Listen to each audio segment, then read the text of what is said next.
This is our willow swale. It's mostly been harvested now, so you can't see a great deal of it, but this is evolving into our main willow production system. A swale is a ditch completely on contour, designed to intercept overland flow and infiltrate it into the ground. They're typically used in very dry conditions to hold on to major rain events. I've done a video on this previously, but briefly. The way that our swales differ from most is that we use ones that at the end have got a swivel pipe monk, so that in winter, when things are becoming waterlogged, we can swivel that downwards and the swale itself becomes a drainage grid rather than a water infiltration grid. So for in situations like we are, where it becomes waterlogged most of the winter, but we often get drought in summer, it's ideal, and it really allows us to grow a lot more biomass in terms of trees than we would otherwise. This was the first swale that went in, and the original swale was basically just like this, just a simple ditch and a simple berm. We've added to it over time. We've added more undergrowth and so on. You can see we got various flower bulbs and things coming through, and this is actually a sycamore that needs to come out, but mostly it's willow that's grown on this swale. But to get another yield from it, we're expanding this one, we're updating it, and this is becoming kind of a swale 2.0. The first section is been built into this section here. These canes mark out the extent that we're going to be extending the ditch, and that material will be put onto the back of the berm, so that will massively increase the size of the berm. It'll give us easily 3 times the willow capacity growing that we have currently. But beyond just digging the topsoil out and moving it on, we're also adding another layer of productivity onto this swale. The pipes that you can see at the far end of this trench, that is at the same level as the bottom of the original swale ditch, which means that this here is a pit that is a good, I don't know, 8-10 inches easily deeper than the swale pit was. It's actually gone into the subsoil. You can see, in fact, let me show you. This is a chunk of clay that I literally just pulled out of the ground. I didn't work it at all. I pulled it out of the ground, compressed it into a ball. It's amazing, the subsoil we've got here. It's almost perfect cob making material. It's brilliant.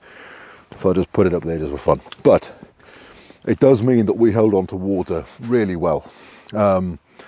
This pit here will be filled with organic matter, mostly old goose bedding and things like that, and that will break down over the next couple of months. And as things start to warm up and it becomes a nutrient-rich soup, we'll have typha will be planted into it.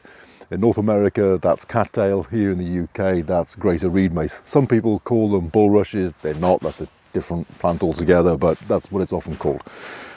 It's one of the most productive plants imaginable. It's just hugely more productive than potatoes or corn or any of our agricultural crops. And of course, it grows like a weed in wet places. By growing that here, of course, this will also act still as a water infiltration system. It'll still act the same way as a swale always will. The berm is slightly higher. It becomes even more effective and wider, so it increases productivity of the willow. The typha itself, the Typha latifolia that we're growing in the pit, we can eat ourselves. The tubers are pretty good, but it's mostly something we'd use as animal fodder. This is relatively thin, narrow rather, so I can get in fairly easily, harvest the roots out even in winter without it being a huge deal, and it's deliberately not very deep. So if you look at the maximum depth that we're going to be facing, which is here, it's still below, well, yeah, below welly top. And once I've dropped the pipe at the other end and dropped the whole level down, the bottom of this pipe is the highest that we're ever going to face in here, which is well below my welly tops. So we can come through here without it going over and getting wet feet and so on in winter, and easily harvest intentionally. That's why it's been kept deliberately shallow. It doesn't need deep water. It'll really like this sort of depth. It'll take a few years to get established, but it spreads like wildfire. It's a beautiful plant. It's nice as well. It's an attractive one. So it's a huge biomass accumulator. We can use the leaves for weaving into things. You can use it, I think people use it chopped up as silage for animal fodder in some cases. You can eat the pollen off the seed heads when they start to form. You can, so many uses. You can eat the shoots off it. We've used the seeds themselves. It's the ones that when you snap them, you know, great big fluff. People have used that instead of down in insulated clothing. We've used it as fibre in plasters when we built the rocket mass heater. The entire casing on that, the plaster of that is, the fibre that's in that is typha seed. It's amazing stuff. It's really nice. It's got loads of uses, and I wish we had 100 times more of it on site. So that's what's going into here. In terms of the berm, we have previously grown Bowles hybrid willow. And you can see that's what we got growing here. But we did, with this lot, we had biodegradable mulch membrane, say that quickly 5 times, and then we planted through it. Works really well for stopping the grass coming through, but because we've had a fairly cold winter, we've had a lot of issues with rodents, and they've ring-barked an awful lot of it. So this is the only bed that's remaining. Everything else has already been harvested. So before it dies, because it's still pretty much dormant at this point, so even where they've been ring-barked, it's still viable scion wood. So we'll come through, we'll take the whole lot and we'll plant that into that berm. And because it still hasn't got any undergrowth, it'll take time for the grasses and the weeds to come up, and they will. You know, this is bare earth. It's going to get a lot of plants growing on it. So we're going to stud it with all of the willow that we can, and it'll get a chance to get established while it's still scorched earth. The rodents will be very, very exposed. They don't like feeding out in the open. So that's where the mulch created a perfect situation for them. We'll also put predator posts behind so that there's ample opportunity for, you know, them to get eaten if they do. We don't want to eradicate rodents. We do want them on site. They dig a lot into these berms because in winter, when everything's waterlogged, these are nice dry islands, if you like, above the waterlogging, so their tunnels don't get wet, and it's a perfect situation for them to overwinter. We like that. We want that on site. I'll do a whole video at some point on the rodent control that we use on site. But basically, the tunnels that they use are used by so much more wildlife. It's part of an entire ecosystem, and that's what we want on site. And the soil in the berms, because I've just cut a little track through here. Oh, I should show this. Because you can cross a swale like this fairly easily. You can just hop over it, even when it's soaking wet. You can't when it's this sort of depth and you've got, you know, a foot of, you know, waterlogged mud in the bottom of it. So I've put crossing point in. This, really simply done. There's turf along the edges. The whole thing's built with stone. So the turf will grow together, mat together, and hold all this together. This won't be stone for long. 1, 2, 3 good frosts and all this stone will shatter down into gravel. We'll add a little bit more to it, but all of this material came out of the ground itself. So it was a complete, nice closed loop. And the pipe was salvaged. They were a gift from a friend who'd lifted a load of them from their field. And they are glazed clay, you know, so again, completely natural materials, no plastics going into this. We do use plastic pipes, sometimes they're really useful, but where we can avoid it, we'll use the natural alternative, especially when it's free. So already we've got a huge amount of animal fodder. We've got the willow going in, which has got a huge load of uses. This is mostly going to be for firewood for the house eventually. But because it's going to take time for the willow to get established, and because something is going to grow here whether we plant it or not, as a nurse crop and something to get initially started, we're going to put in perennial rye. And then we're going to mulch over the whole lot with a little bit of wood chip, really nicely ground up wood chip. It's beautiful material. And that'll give us a perfect bed just to protect the seed so it doesn't get, you know, blown away and washed away and eaten. So, yeah, I mean, you can see the upgrade between this bit of swale versus this bit of swale. I mean, it occupies, I don't know, twice maybe in terms of area, but it's so much more productive. Animal feed's getting really expensive. This is going to make a big dent in our animal feed bill within a few years. I got another system hopefully going in next couple of years that should virtually make us self-sufficient for animal feed even through winter. But that's going to take some construction and obviously a limited budget. This isn't. This is something, it took 2 of us 3 half days to do this work. Not a great deal so far. Next comes the fun bit. Next comes the furniture of planting, all the, you know, all the fun bits and bobs. This has been the work, and it has been work. It's been very heavy waterlogged soil, and just moving it from there to there, there's no point using a wheelbarrow, because a wheelbarrow with this material will just sink straight up to the axle in the pasture and make, you know, another load of mess. Which is part of the reason why we've got a wheelbarrow track coming through. But it's been work. But this is human scale infrastructure. This was done by 2 people and a couple of spades over a couple of days. It hasn't been massive, and it's something that will exist here until the glaciers roll through next, you know, thousands of years hence. It's going to be a cool system. But we've got storms coming in for the next couple of days. Not much is going to be happening with it, but yeah, I'll come back and film as we start putting more stuff into the system. I've planted a lot of willow. It's been 3 or 4 days since we did the other section. This is Bowles hybrid biomass willow. It's incredibly productive. This stuff will be taller than me by the end of the year. Previously, we've put this down with fabric mulches, and we've had problems with that with rodents because they get underneath the fabric. Got a whole video coming up on our rodent protection systems, but it's very, very effective. This was a gap in it, so we're not going with that again. Now we're going with completely bare soil like we've got here, and we're going to put a wood chip mulch over the top of it. These cuttings aren't the usual ones that you buy that are maybe a foot long and you stick them halfway in. Some of these are 5, even 6 feet long, and they've been pushed down through the entire berm. So the whole, I mean, some of them have got easily 3-4 feet of cutting material down in the ground, and there's good quality topsoil. It's a good, well-drained berm. They're going to grow laterally, root systems, you know, across the entire length of it. They're going to grow very, very strong and robust in their first year. They shouldn't have, that's the geese.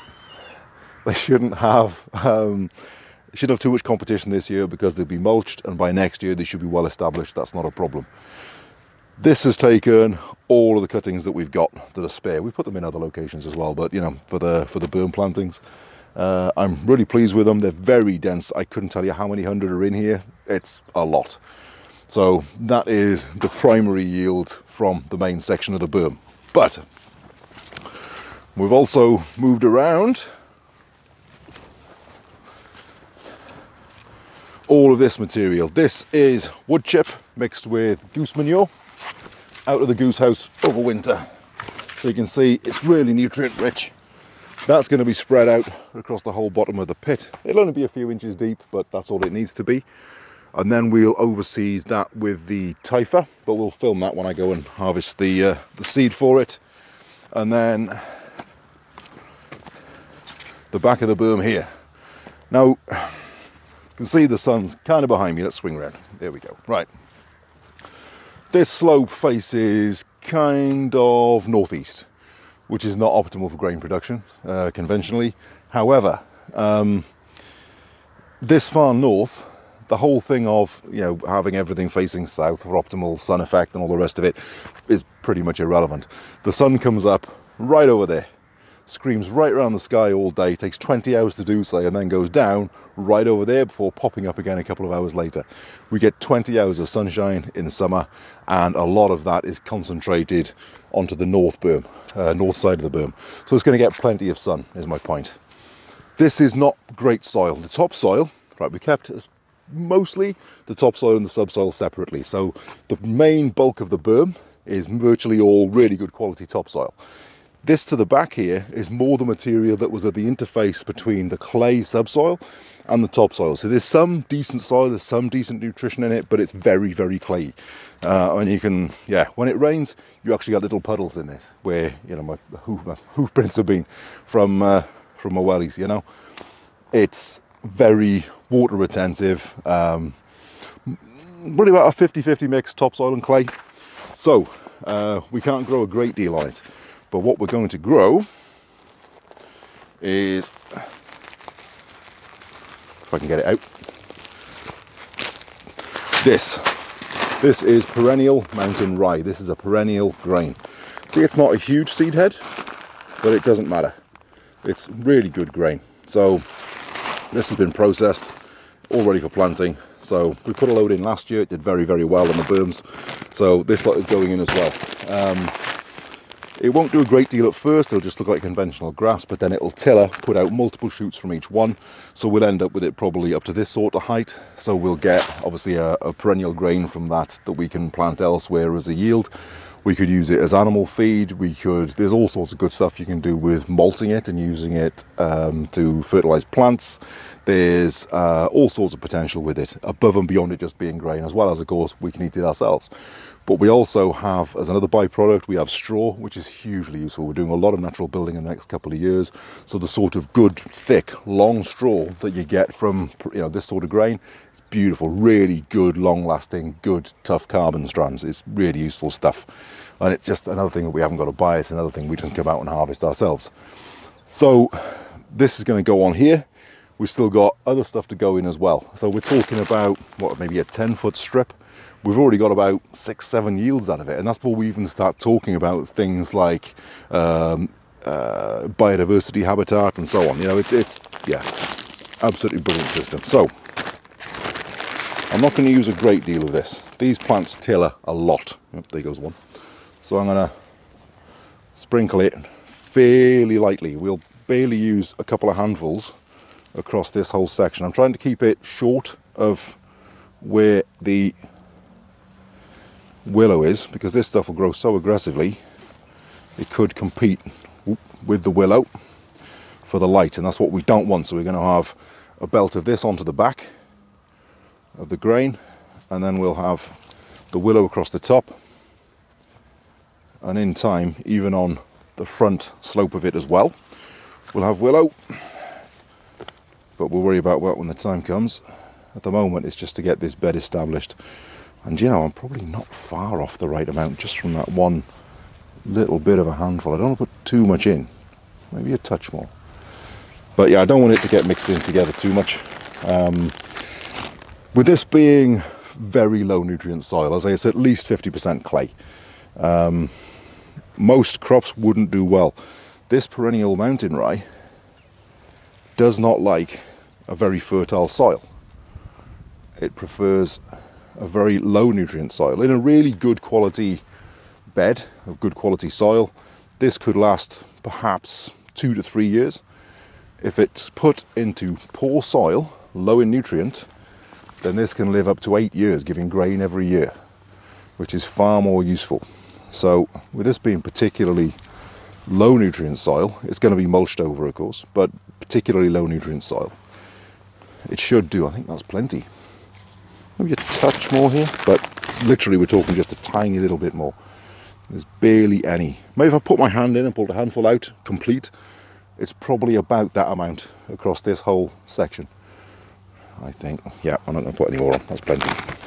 So you can see that's barely gone down, and this whole section, it'll give us at least a couple of kilo of grain, I'd say, that then we can go on and plant elsewhere. But also this is very similar to the Permaculture grain, in that this is a very old variety. It's been around a really long time. It's not one of the highly bred varieties that you go and buy from. You can go and buy a load of seed from like the annual grain type. So this could last for easily 6, 7, 8 years, giving us grain every year, and not just grain, it gives us grain that's been grown in particularly challenging conditions. So we'll end up with all of this in here. We'll select the seed that is from the healthiest looking plants on the worst soil, which is this, and that'll give us the strongest plants moving forward. So we'll probably select those, keep those as a preferential source of genetics that we'll use in places that we want to, do the same thing again and again and again. It's a Permaculture technique. I'm not claiming credit for any of this.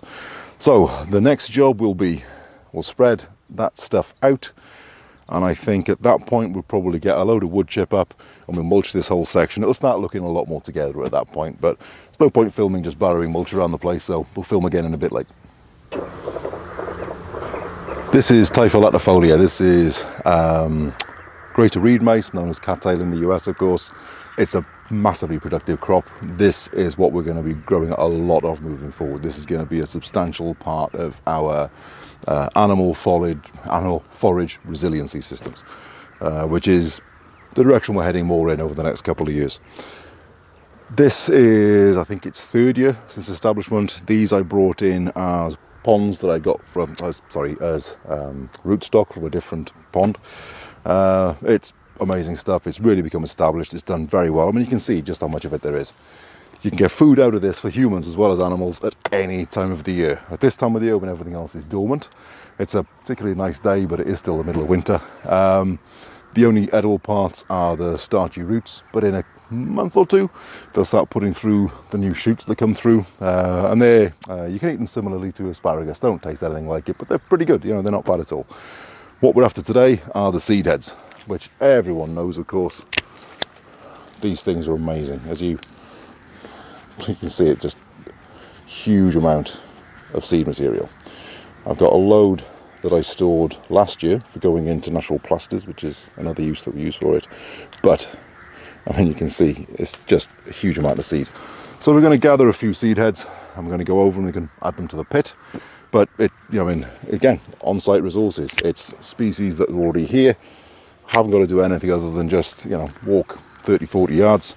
And I've got all the seed that I need. I haven't got to go out and get it from off the site. I haven't got to drive anywhere. I haven't got to buy it online. I can just go out and harvest my own. And that's the idea moving forward. I mean, that is more than enough already. But let's really overseed. Let's go to town on it. So I'm not sure. I'll put them down. I'm not putting them in my pockets or I'll never get it out. So, right, I've got to be careful here because there's actual plants that I don't want to crush. I mentioned asparagus a few minutes ago. That's what we've got growing in this berm. It's also something we're going to be adding to the system that we're just building now as another perennial, but we'll come to all that when we do it. But I think that is more than plenty. It's a huge amount of seed. So, right, we'll break them up and put them into the pit. So, I've got let's call it a substrate, let's be polite. The goose manure and wood chip bedding has all been spread out fairly evenly. It's a good few inches thick. And I've trodden it in a little bit just so it's good and, you know, congealed in with the mud and all the rest of it. So at this point I'm going to add the seed. So I'm going to come down low because I don't want to spread it all over the berm. I want it down in here. After I've done this, I'm going to come through with a watering can and just give it all a wet just to hold it down onto the ground. But I mean, you can see just how much seed there is. It's huge numbers. And of course every one of these seeds, whereas the other stuff I started from clones effectively, because they send up runners and shoots and spread all over the place, this stuff. So, you know, it spreads via rhizomious roots under the ground, under the water rather, well, and in the mud, and pops up new shoots everywhere. So they are clones of each other, whereas each of these seeds is an individual expression of genetic potential. So any that are not suitable for this environment won't do well. Those that are will. So we're selecting for varieties that will do well right on. So, you know, instead of putting water in, I think we'll just shred it in when I'm done. That'll be simpler. I'll save another step. But yeah, you can see just how much of this stuff there is. And once you know, the birds will get in and other wildlife will get in and they'll peck through it all and spread it all about a bit more as well. And yeah, we're not talking, you know, a small packet of seeds and seeing how many take and transplanting and all the rest of it. This is, you know, creating an ecosystem, not a pretty garden pond. Nothing wrong with them. I'll have a few decorative ponds myself before I'm done, but that's not what this is. So, I mean, it's just huge numbers. Right, I'm going to finish doing this and then we'll come back and show you just how much is in the pit. So that's all of it in the pit. I'm just stamping it in so it doesn't blow around too much, but mostly it's fairly incorporated already. And doesn't matter if a bit blows around, you know, it's here on site, I'm not worrying about it. It's one of those things that people get concerned it's going to get into their aquatic systems. That's great, I want it in the aquatic systems. Don't want it everywhere, but it's a relatively easy plant to take out, at least on this sort of scale. You know, if you've got 15 acres of it, okay, you know, you might want to chuck some animals in to eat it. But just for digging out, nah, it's not a problem. We do have invasive aquatic species on site, one that's about as bad as it gets. But I've got various plans for dealing with that, so I'm not massively concerned. I'll do a whole video about that when the time comes. Might even be this year, we'll see. But I think I'm going to call that good. So that's the cattails in and planted, that's the willow in and planted, that's the grain has been spread. We've got two more elements, the most important one being the mulch. So that's next. We're going to put wood chip mulch over all of this and it'll all look a lot neater by the time we finish that. So we've mulched the berm. Pleased with that, considering it ought to be barrowed over. There's quite a bit come over, and that is probably that sort of depth of rotten wood chip all the way along. It's about 7 or 8 different species of tree, and it's not the geese, and it's not the branch wood that's gone into this. It's the tips with the leaves and all of the bark and all the rest of it. It's very high nutrient wood chip. This will break down on the surface. It's already loaded with mycelium and molds and all sorts coming off it. So that will continue to carry on, and it will produce a predominantly fungally dominated soil, which is perfect for the willow. Being a tree, it prefers a woodland based soil.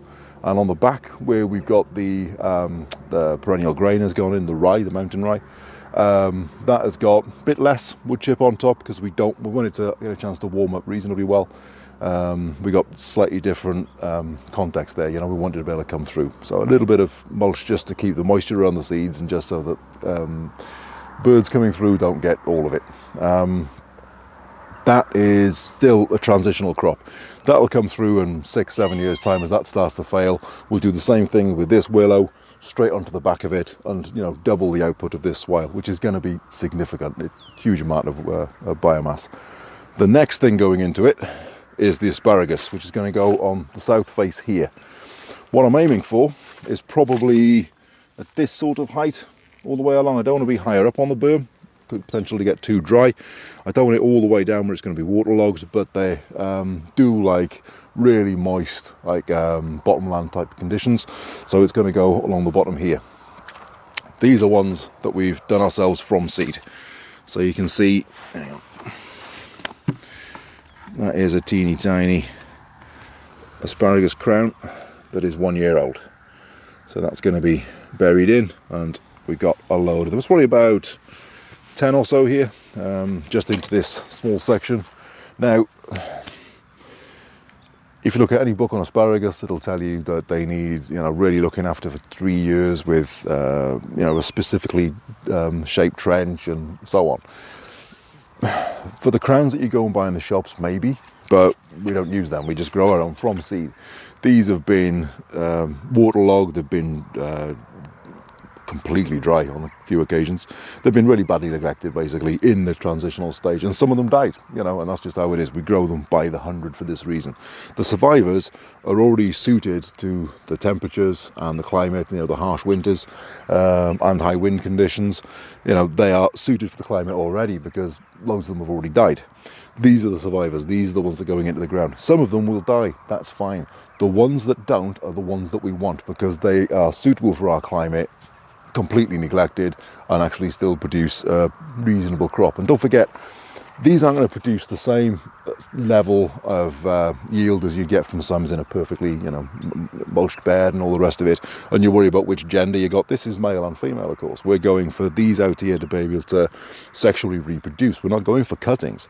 We want the full genetic diversity available. So every time we buy seed, we get it from a different source, so we get that diversity. And we're putting asparagus in a lot of places. They can cope with weed pressure, they can cope with grass pressure if you've got the right ones. This has already been proven by Mark Shepard in, was it Viola, Wisconsin. Amazing system. He grows asparagus in strips within pasture, so all the grass competition going, and he still gets really good crops out of them. And that's an old system that's been well proven, beyond question. You can grow asparagus with all these other pressures. So that's what we're doing basically, and we don't have to get a huge amount out of it. It's still going to be, fresh asparagus. The stuff from the shops isn't fresh. So yeah, the only way to get good asparagus is to grow it, and it can be a pain.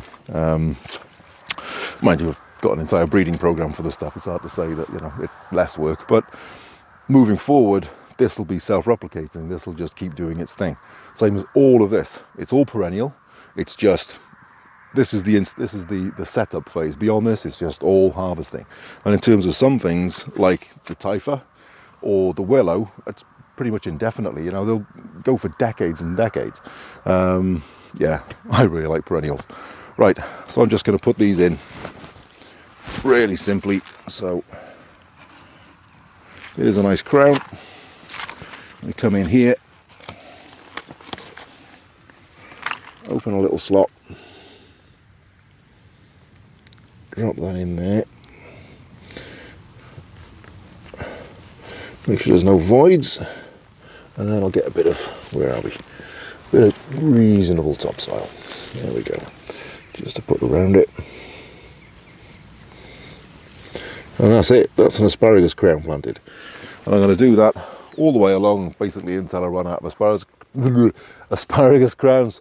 And then there's, I think, 2 more elements onto this swale, and we're done with it. Cut.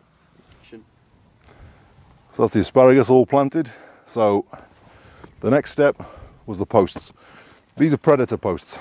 Because we've had the problems with the rodents that we did, basically it's voles and mice coming through underneath the fabric mulch, the biodegradable stuff, but the nice little mouse city underneath it, and they bring back loads of willow. That won't happen with this type of mulch, but still, this is a part of our new approach to pest management. We'll do a whole video on it. There's 6 or 7 different components to it. This is just a part of it, but this is the part that we're putting onto the swale, including the section that got chewed up last time.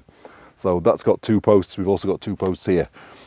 A lot of birds of prey like to drop onto animals, their prey, from a height. So these posts spaced out here, they're not fencing, they're nothing at all. They are just here so that predators have something to perch on, drop down, and then obviously come back up to eat. So we've had huge success with them in the past. Yeah, they should do really well. That's the furniture. Got 1 more component to go in, and this is quick. So we've got bare earth across the front here. Now we've put the asparagus in there, and obviously that's a perennial that will keep coming, but if that's left bare, we will end up with weeds coming through. Simple as that, which here means the earlier colonizing stuff tends to be a couple of types of quite aggressive grasses, but also we get an awful lot of creeping buttercup. It's just in the seed bank. It's always going to be in the seed bank. It's going to start coming through. So we might as well put something in there that we do like. So I've just got some plain sand here, because if we're going to put seed in, this is enough to do. I mean, this is clover mix, 3 different kinds of clover, and you see how fine the seed is. If we try and seed that, we'd end up using about half of the bag, trying to get it as light as we can across the berm, and that's a ridiculous amount of seed, because really that's plenty. In fact, that is overseeding, if anything. That's enough to do a very, very large area. So at this point, we just mix it through with the sand, and then we seed with this. It's basically diluting the seed into an easy to handle medium like sand. So in this, the bucket was free. We salvaged it off the beach a couple of weeks ago. The sand was free. We were given it from a job where it was surplus. It's the willow we harvested ourselves. The wood chip was free. The labour we did ourselves. The posts are from another job, which we did have to buy, but they're from another project that's on hold for the moment. So we did have to buy them, but we didn't have to buy them specifically for this job. So this is, oh yeah, the cattail seed, again, free. So this whole project has been fairly cheap, really. It's been very labour heavy, but it's been fairly cheap. So just seeding anything that is exposed soil. It's a lot easier when you've got dry sand, but this has just been outside in the rain and so on, so it's got damp, so it doesn't really matter. It's just a slightly different motion for seeding. And this being clover, it's a nitrogen fixing species. Now, we do a lot of nitrogen fixes. We use a lot of nitrogen fixing tree species and shrub species. But clover is amazing because it's such a good ground cover. And because it fixes, well, it doesn't fix nitrogen. A symbiotic bacteria that lives on the roots fixes atmospheric nitrogen out of the air, shares it with the plant, and then when the plant dies back or loses its leaves or whatever, it releases that nitrogen to the soil and the soil food web. So that then becomes a nice nitrogen-based fertility input that again is perennial, self-perpetuating, and just keeps doing its own thing indefinitely. So that's it finished. Obviously a lot of things need to grow in. You know, it'll look a lot more impressive once you know, the cattail comes up and the clover comes in and so on. But I'm really pleased with that. That's taken a few days of work between two of us.